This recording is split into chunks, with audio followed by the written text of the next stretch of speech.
No conference? No problem. Find out how all 6 independent coaches stack up against one another right here on the Gridiron Expert.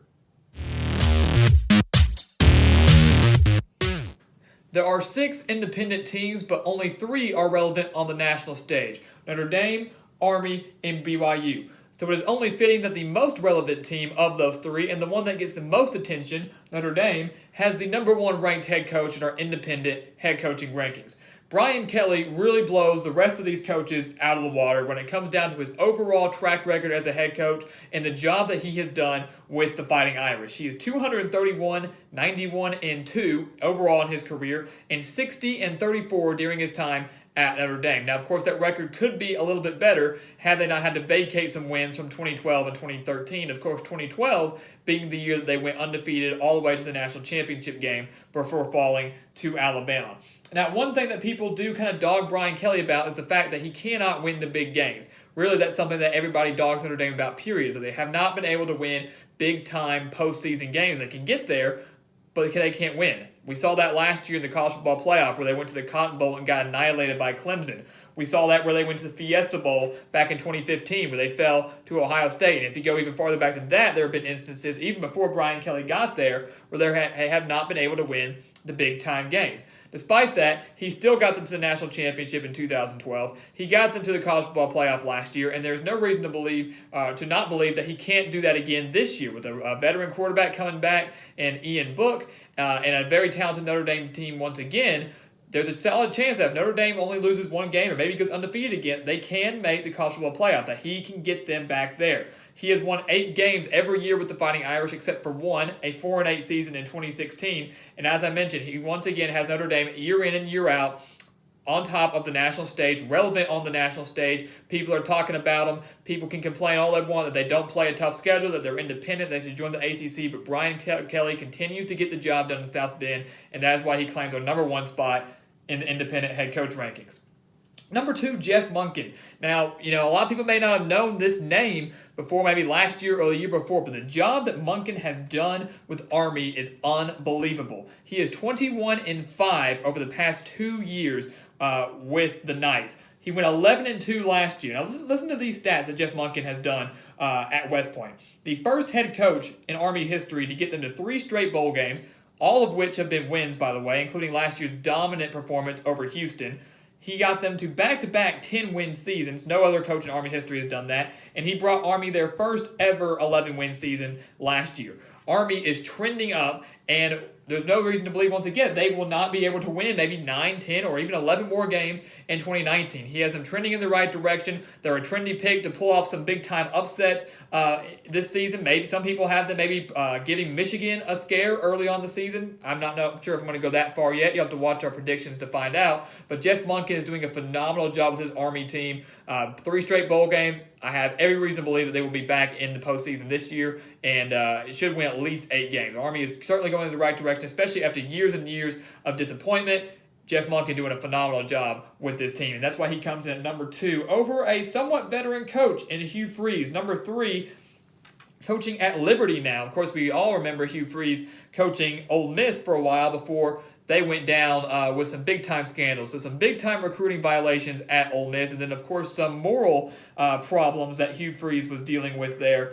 Despite all of that, if you do not take away the vacated wins that Ole Miss had to give up because of the recruiting violations, Hugh Freeze was 39-25 during his time with the Rebels in the SEC. He did get them to back-to-back New Year's Six bowl games, the Peach Bowl, which was a blowout loss to TCU, and then the Sugar Bowl, which they did defeat Oklahoma State in that game. They also beat Alabama in back-to-back years. So Hugh Freeze, knowing that he can coach in the SEC, yes, I know they cheated. Yes, I know he's not necessarily a moral man, which, as I've said before, is ironic, going to a Christian school, a religious school in Liberty. Despite all of that, Hugh Freeze showed that he can win in the SEC. I expect him to do the same thing at Liberty. Maybe not in year 1, but very, very quickly if he sticks around. As I've said before, a lot of the times you see coaches using teams like Liberty or maybe some teams in the Sun Belt or a Group of 5 school as like a stepping stone to get back into the major coaching game. We've seen a lot of coaches do that. Hugh did that at Arkansas State before taking the job at Ole Miss. Gus Malzahn did the same thing, also coaching at Arkansas State before going to Auburn. Bobby Petrino coached at Western Kentucky before going to Louisville. We've seen multiple instances where coaches have gotten fired or maybe they deal with a scandal of themselves.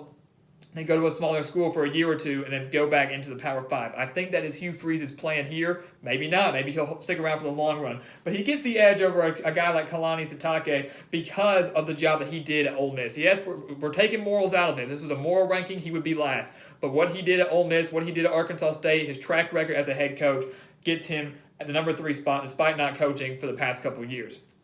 Number 4, we do have Kalani Sitake over at BYU, one of those teams that we mentioned that continues to remain relevant on the national stage, more so, of course, than Liberty, UMass, or New Mexico State. Sitake, though, last year was a coach that I kind of had on my hot seat. You know, he was 13-13 in 2 years with the Cougars, and BYU expects to be in the postseason year in and year out. They had that under Bronco Mendenhall, who did a phenomenal job with them, now, of course, over with Virginia, and Sitake did a great job of that in year 1. Going 9-4 and winning their bowl game.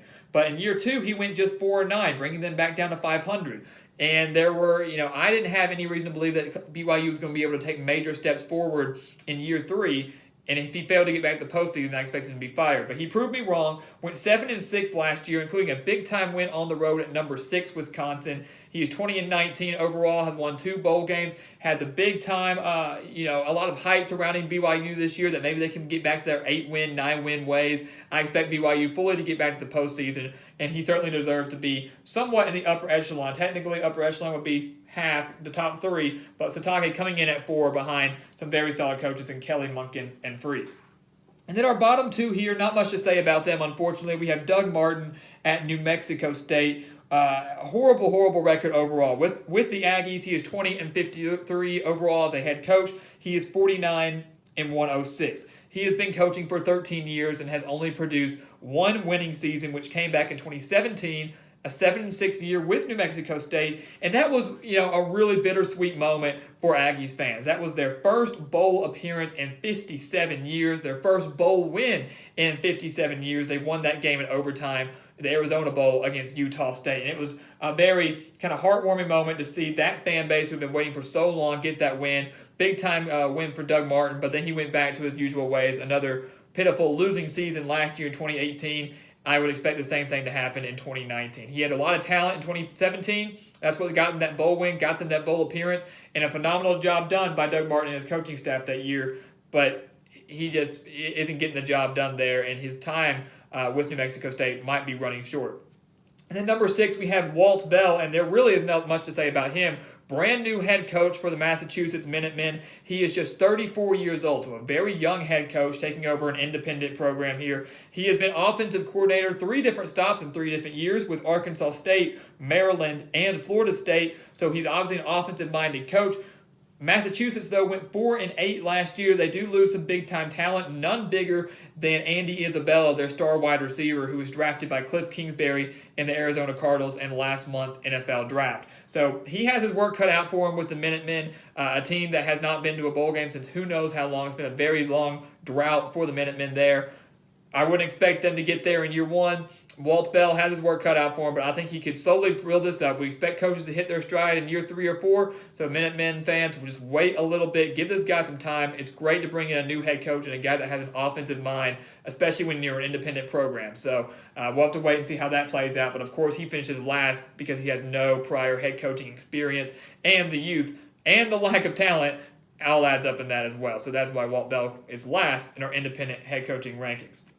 So, there you have it. Of course, no-brainer, Brian Kelly at 1. And these were kind of probably the easiest rankings for us to do by far. They were kind of the easiest to rank and to analyze. But still, we want to do it. We predict these guys when we do our predictions, so we're going to make sure to rank them here since we did rank all the other Power 5 conferences. So thank you for checking that out. Guys, check us out on Twitter at Gridiron Expert for more college football news, updates, and analysis. You're not going to want to miss any of that. And as always, thank you for watching us here on YouTube. Please continue to like, comment, and subscribe. And we will see you next time here on the Gridiron Expert.